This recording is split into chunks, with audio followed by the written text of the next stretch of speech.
Hello. हा hello मुक्तारभाई नमस्कार. हा नमस्कार. काय सदस्य साहेब बरं आहे ना? हो एकदम मजेत. काय म्हणताय तुम्ही? नाही काय ठीक चाललंय. मग काय सध्या इलेक्शनची घामघूम असेल? नाही काय चालू आहे का आपला नेहमीचाच आहे विषय तो. काय म्हणताय? ना एक तुमचं पाकिट ठरवलं होतं ते आपल्या खेळचं एक वैशिष्ट्य दिसून आलं, त्याबद्दल मला तुमशी बोलूया. काय खरं काय म्हणजे पत्त्यात होता तो? हा.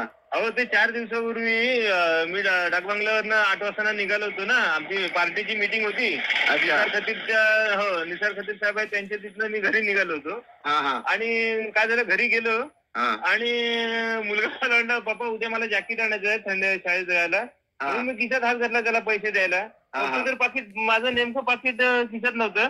तर परत तसंच मी निघालो तिकडे बघायला पण ते काही मिळालं नाही. म्हटलं चला कुणाला चांगल्या माणसाला जर मिळालं तर मिळेल. पण काय त्यात लायसन होतं पॅन कार्ड आणि आधार कार्ड. पैसे काय असे जास्त नव्हते.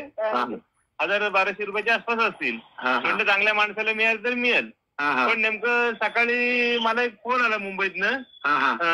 हो कोणते नाडकर कुणाचा ते तो फोन आला. म्हणतो सध्या असं आमच्या कोकणी ग्रुपला एक मेसेज पडलाय. आणि ते तुमचं पाकिट मिळालंय. ते जोगिलकरांचा पण त्या महाबळेश्वरवरनं फोन आला.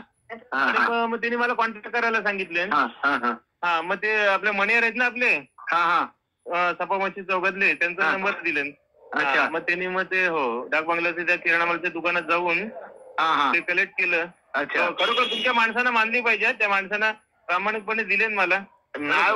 माणुसकी हाय जगात नसली तरी आपल्या खेळात हाय, इमानदारी हाय.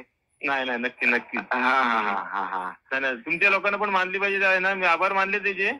धन्यवाद म्हटलं. आमचं पण काम तसंच असतं. कधी अशी आम्हाला किती वस्तू मिळते त्याच्यामध्ये. जर आम्हाला तो जर पत्ता असेल तर आम्ही पोस्ट करणार आम्ही 100%. तेच बोलला तुम्हाला डायरेक्ट बोलूया. आणि अशा माणसाचं म्हणजे हे झालं पाहिजे. नाही मी त्यांना फोन पण केला त्यांना. मी आभार मानले त्यांचे. चालेल धन्यवाद. ओके चला आता मला काल हो चालेल ओके.